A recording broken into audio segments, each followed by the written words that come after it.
কি কারণে? আমি কি কোন জুলুমবাজ? আমি কি হত্যা করেছি? আমি কি চাঁদাবাজি করেছি? আমি কি নারায়ণগঞ্জ শহরে এমন কোন রেকর্ড আমার আছে যে আমি কোনোদিন কোন বিরোধী দলকে আঘাত করেছি?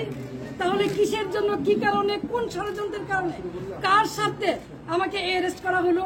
আমিও প্রশাসনের কাছে জানতে চাই। বর্তমান যারা সরকার আছেন, সাম্যের কথা বলেছেন, বৈষম্যের বিরুদ্ধে আপনারা আন্দোলন করেছেন, সরকার হটিয়ে নতুন সরকার এসেছেন, তাহলে কি এই বৈষম্য? তাহলে অনেস্ট রাজনীতি, সততার কিসের মূল্যায়ন?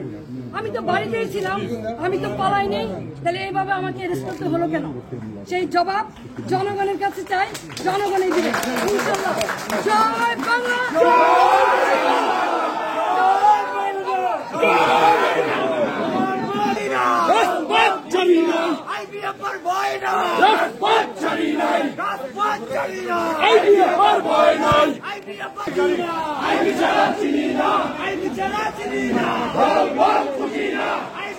কিছু হলে